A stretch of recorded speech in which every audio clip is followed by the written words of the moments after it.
like the strand bees mocking the slow motionless wild horses out. Hey, hi, hello, and welcome to episode 2 of A Man and a Microphone with your host, Cole Henry. And this week, we're going to be discussing things such as The Evil Within 2, the movie Kill List, and Assassin's Creed hype, and how I feel about it.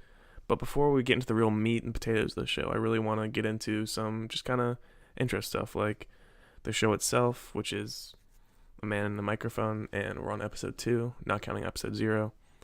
And we've gotten a lot of plays so far and stuff. It's been going well. I'm enjoying it. It's mainly for me. It's just a little passion project. But I also want to discuss Blade Runner 2049 and its stance at the box office, which is a complete and utter bust, which breaks my heart because that movie is so good, and everybody needs to see it on the biggest screen with the loudest sound system possible, because that is how that movie needs to be experienced.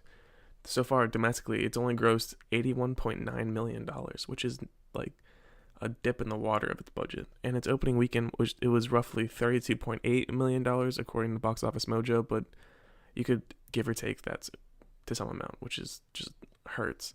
And this past weekend, it lost a first place run to the new Blumhouse horror movie, Happy Death Day, which I have some friends and stuff who say it's okay, but that movie looks horrible. And Blade Runner is not horrible. Blade Runner is so good, and everyone needs to go see Blade Runner. So stop what you're doing, pause this podcast, don't listen to it, I don't really care. Go see Blade Runner 2049. It's more important than this podcast. It's more important than everything in your life at the moment. Go see Blade Runner. And with that being said, let's get into the film I want to discuss this week.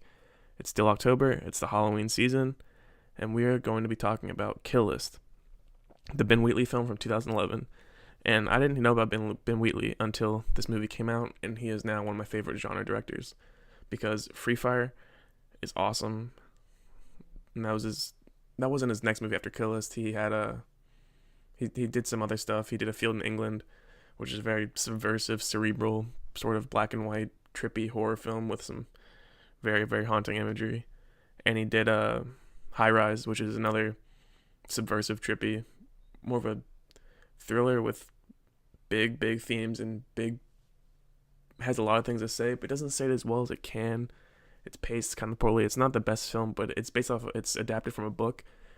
And the book is, I've read it, it's adapting that in a film seems so hard, and they pretty much did it, so gotta give credit where credit's due. But Kill List is this horror film from 2011, and you don't know it's a horror film until maybe the last 15 minutes, because so kind of the first act is sort of just a domestic drama about this family. They live a boring life in England, and they just do family stuff. They have cookouts with their friends. They bicker about their kids. They tuck their kids into bed. They just, live their life. And then as we get into the second act, the friend that they've always barbecuing with is the main character, Jay, played by Neil Maskell, his friend. Turns out they're both hitmen, and they get back in the business to do some more hits to kind of just get out of the business. And this is when the film takes a sort of very dark, very, very, very violent turn in the second act, where it shows some of the hits, and it's Ben Wheatley. He frames the violence. He doesn't cut. He shows everything in frame. It's gut-wrenching, but it also is a testament to the prosthetics team and all the makeup work, and the fact that he's a very sort of provocateur director. He likes to tell, but he also loves to show. When you put those two together, you get some challenging filmmaking. Like, for example, there's a scene where Jay is going to assassinate a child molester and who had all these VHS tapes, and he goes in the house. He has the guy tied to a chair, and he starts hitting his knee with a hammer, and he breaks his knee with the hammer, and then he starts bashing the guy's hand in with the hammer, and the rapist pedophile keeps saying thank you, and it's something I probably never want to see again. That being said, I've seen the movie a few times, but that scene is always very hard to watch. And then he bashes a dude's head in, and it's traumatizing. It really is. And then as the second act sort of ebbs and flows, and we flow into the third act, that's when the film takes a super out of left field, fucked up turn, and the movie doesn't justify it at all, but it completely earns it because the confidence in Ben Wheatley's directing and screenwriting he just pretty much puts the ball in the audience's court, and he says you're either gonna go with the flow or you're not, and if you do, please enjoy the ride, because the third act is a hell of a ride. There's occult imagery, there's Lovecraftian imagery, there's fire, there's like zombies, screaming sewer monsters, there's all this weird shit, and the movie's ending is so bleak and shocking and horrible. It's a horrible ending in every sense of the word. It offers no resolution, which I like in my endings usually. It poses so many questions, it answers none of them. It leaves the protagonist broken. It leaves his family. Well, watch it for yourself and see what happens, because I don't want to spoil anything about that. But it's a weird movie, and I couldn't recommend it more, but I also couldn't recommend it less. So if you want to take the plunge into some dark debauchery, then I really recommend Kill List. If you like directing that is methodical, that ebbs and flows, that follows characters, that keeps everything in frame, then you'll love most of Ben Wheatley's work. If you like riveting dialogue, then you might not like Kill List, but you might like Free Fire or A Field in England, his other movies. Kill List dialogue is delivered in a very like Orgos, whatever, the guy who directed The Lobster and stuff, and it's directed in the way that he directs his dialogue, which is very stilted, inhuman, kind of distant from the characters, even though they're the ones speaking. There's no emotion. It's almost robotic, and that's how the dialogue in Kill List is delivered. It's very robotic. It's very slow. It's very deliberate. It's very cryptic. There's a lot of cryptic imagery. There's a lot of cryptic phrasing. But if you watch it a few times, if you understand it, if you put two and two together, if you piece everything in the puzzle together, the payoff is brilliant, and it really is. And I really couldn't recommend that film anymore, especially during the Halloween season. And if it's definitely not a fun horror movie, but it's definitely something to watch that'll challenge the viewer and that'll definitely shock you more than it'll scare you. But if you want to check it out, please check it out. It's streaming on most streaming services. It was on Netflix up until a few months ago, but you can rent it on Amazon for cheap. You can rent it on iTunes. You just get the Blu-ray. Support creators. Get the Blu-ray. And the Blu-ray quality is awesome. Ben Wheatley's commentary is great. And that's really it for the film section of the week. But yeah, that's really it. I don't really have anything else to say. I thought I did. But now we're going to go into games. And with it still being the Halloween season, I've been playing The Evil Within 2. I got it on Friday when it released. And I pretty much played that and Shadow of War most of the weekend. And some Forza Horizon 3 because for some reason I felt like racing some cars. And that's really the best game for it. But The Evil Within 2. This is a good video game because it builds on the first one in every way that the first one was bad. And the first one was bad in a lot of ways. I still enjoyed it. I played it twice. It's not perfect. It's almost a guilty pleasure, but I wouldn't say it's a bad game. But the story in one was batshit dumb. The gameplay was very Shinji Mikami, very Resident Evil 4, but Resident Evil 4 felt like it played better than Evil Within. The way when you aim your gun, the camera would focus over your shoulder didn't feel right. It was bloated. It was overlong.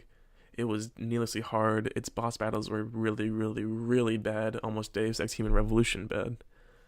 And then with 2, they sort of blew up what we think of as a survival action horror game. It's open world-ish, it's BioShock-ish in its open world, in that it is almost like an immersive sim in a lot of ways, where you have a big city map, and you can explore it in how you see fit. You can go stealth, you can go loud. There's lots of environmental storytelling. There's lots of side missions that are really cool. You have this little GPS thing that it sounds like a GPS walkie-talkie thing that leads you to new side missions and hidden areas and all this really cool stuff. And you can kind of play it how you want. I've been playing it very stealthy. I'm playing on the Nightmare mode, which is the second hardest difficulty. There's one you unlock when you beat it that's super hard that I'll probably never play because that just get too frustrating, because this Nightmare mode is really hard, and I'm making slow progress. I'm earning every few feet I get. I usually die, but it definitely requires a stealthier approach when you play in that difficulty, and because you rarely come across ammo. You're scrounging for everything, and the monsters in this game are way better designed than the first one, in my opinion. They're a lot more Lovecraftian and weird, and kind of like they all look very wet and like drippy and like ugh, it's like gross, and I love it. And it's not. I wouldn't say it's as scary as the first one. It definitely has its moments. I'm only about 4 hours in, but it's definitely not as scary as the first one. There's a more reliance on jump scares, which I don't really like, but it's also a more open environment, so they can't really push you along to those scares. So it's more on the emergence of the game and how the character plays it to earn those scares. And maybe I'm not playing it right, but it's definitely not as scary as the first. But I'm still loving it all the same, and I really recommend it. It's probably not going to sell as well as the first did, sadly, and the first one sold pretty well for what it's worth. But this one barely got any advertising by Bethesda. I barely saw any advertising for it, and that first one had sort of a stigma that it was a bad game, and that will probably haunt this game to a T. But I really can't say enough about it, and it really needs to be played, and it's worth $60. It's worth buying new. It's worth downloading digitally so the creators of the game get as much money as possible. It's a really, really good game, and I recommend anyone who loves survival horror to play it. I recommend anyone who loves a good immersive sim game to play it. I recommend it to anyone who's looking for something for the Halloween season to play.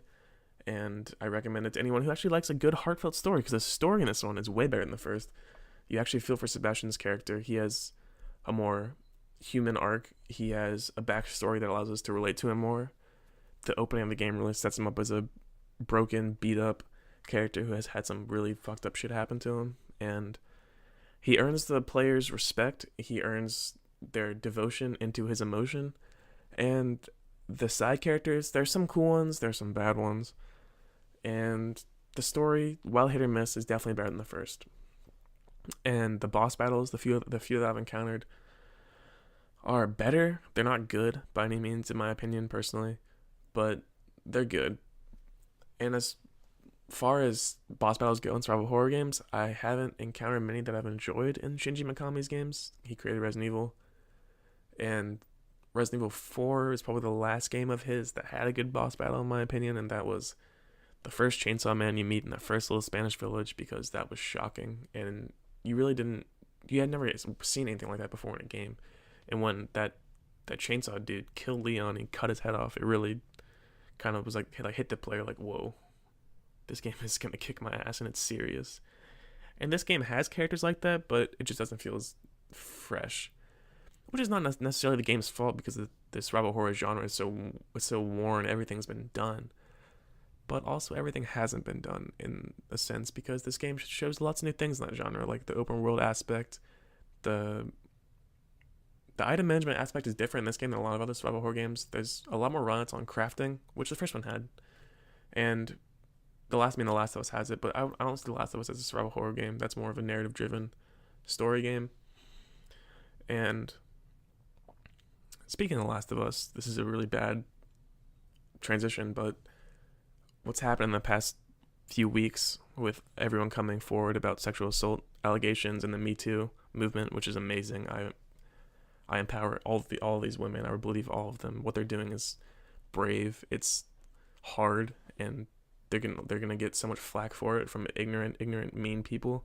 But what they're doing is right. There's a systematic problem of men in power in these industries doing really, really heinous stuff to people looking to get jobs in these industries. With Harvey Weinstein, who's getting just fucked, which is good, because he's a pig, he's a piece of shit. But there are people that haven't been caught, such as Roman Polanski and Woody Allen, and these people need to be put down, because what they're doing and what they've done is systematic, is wrong. The film industry in that regard is so utterly and thoroughly fucked, and that can be carried over into the game industry and the YouTube industry, because we saw what happened to Screen Junkies with Andy from Screen Junkies, and what he did, and how sick and depraved of a man he was and is, and hopefully we'll never hear from him. We'll never see his face again. But what I'm getting at is, a few days ago, David Ballard, ex Naughty Dog employee, he's been on podcasts before. He was on the Game Over Greggy show a long time ago. He seemed like a very cool, very down to earth guy, smart. He seemed like a very smart man, and he came forward with sexual assault allegations to a game director at Naughty Dog. And he said, when he had initially left Naughty Dog, he said it was because the work had just gotten too much. He needed a mental break from it. But it turns out he had a mental breakdown due to the sexual assault that he encountered during development of whatever game he was working on, and he had a mental breakdown. Sony PR was involved. They pretty much shut him off and fired him and offered him $20,000 to stay quiet and said the studio was going in a different direction. They didn't need him anymore. So pretty much, according to his allegations, which I choose to believe, and everyone should too, because coming forward with this stuff is very hard. I don't see the benefit in him lying about this, because either way, his stance in the industry isn't necessarily tarnished, but he will always be known for coming forward in that regard. But what happened on Twitter, people responding to him, saying just mean shit to him and everything, which is, I mean, it's not surprising. The game industry and people who follow the game industry and gamers are usually just pieces of shit and morally have no moral fiber. But the way Naughty Dog responded to his allegations was so insincere, so curt, so flippant, that it just made me sick, and I choose not to support that developer anymore until they take a better stance in this regard and do something about it, because they wrote him off at the drop of a hat. They pretty much swept him under the rug again, and we'll see what comes with this. We'll see what happens as the situation permeates and grows bigger and bigger, and more people support David Ballard, and more people call out Naughty Dog and call out people at Naughty Dog for what's happening, and the truth will come out eventually. I choose to believe that David Ballard's truth is the actual truth, but we'll find out more as the situation develops. And with that aside, I also want to talk about Wolfenstein 2, the new Colossus's advertising, which is awesome. It's shitting on Nazis in America. It's shitting on Trump. On Trump's campaign run. It's saying "Make America Nazi Free" again, stuff like that. It's taking a staunch political stance towards Nazism in America and what's been happening in the past year or so in America. But Bethesda also, as a publisher, not Machine Games, well, I guess they're both saying that the game has no political stance, which if you choose to read the advertisements as they are, it definitely does. And while the game was being developed far before Nazism in America sort of became a like pertinent social thing that's anyone can see, they're choosing to say that the game has no political stance and that they're choosing to remain neutral, sort of centrist, third party-ish in this whole situation, which is, they need, as a publisher, Bethesda, and as a developer of Machine Games, they need to take a stance. They need to stand for what's right, and what's right is no Nazis in America, which is what that game is advertising. It's a game where you blow Nazis in half with a shotgun. They need to embrace that, and they needed to come out with a statement saying they support no Nazism in America. And it's probably hard for a big company to say something as divisive as that, which is just weird for me to say, because it shouldn't be hard to say something like no Nazis in America, and for that to be divisive in 2017 just shows how fucking twisted and otherworldly our modern political spectrum and our modern social spectrum has become. But that's just all I really want to say about that. And now talking about Assassin's Creed Origins and the Assassin's Creed hype conundrum that I find myself in every time one of these games is announced. Ever since Brotherhood, every time an Assassin's Creed game has been announced, they announce it roughly a year or so before the game comes out. For about 6 to 8 months, I'm like, I'm not excited for this. It's going to be trivial. It's going to be redundant. It doesn't look very good. Then about 3 to 4 weeks before the game comes out, I'm like, oh fuck, a new Assassin's Creed is coming out. I have to get this. And this has happened every time since Brotherhood, and I've gotten every one since Brotherhood. I even bought 3. I even bought Unity, and say what you will about those games, they're bad. Revelations was okay. 3 was terrible. 4, Assassin's Creed 4 was the one I was always excited about, because it has pirates, and I love pirates, and that's my favorite Assassin's Creed game personally, because it is the least Assassin's Creed of that whole series. And then after that, Unity was announced, and I saw all the stuff about it and everything, and then I got it the day it released, despite the whole review debacle that started with them only releasing a review embargo the morning the game came out, which is really, really fucked up. But I still bought it. It was broken. I returned it 2 days later, and I said, never again will I buy an Assassin's Creed on release. Never again will I fall prey to my personal hype problems for the series that I once loved, the series that was once incredible. And then Syndicate was announced, and I was like, ooh, British Industrial Revolution, 2 characters. I might play this. Time goes by. I say I won't. I do. I buy it day one. It was mediocre at best. I didn't enjoy it that much, to be honest. It's definitely better than Unity. It's definitely better than 3. It's definitely better than Revelations. It doesn't quite reach what 4 is or what 2 or Brotherhood was, but it's definitely not a bad game by any means. I would go as far as to say it's a great game, but personally, it was not what I was looking for, and I only played about 10 hours of it, and then I just put it aside, and I said, never again will I fall prey to this pattern that I find myself putting myself in every time one of these games is released. And time goes by, Assassin's Creed doesn't come out for a year, and now, next week, we have the release of Origins on October 27th. And up until about a few days ago, I was saying this game, I don't want it. I don't want it. They can say it's different as they want to say, but I don't want it. I don't want to get it. And now I really want it. It looks awesome. Like, I can't help myself. It's a problem, but this game looks fucking cool. You're in Egypt. The combat system is revamped. There is Diablo-esque loot.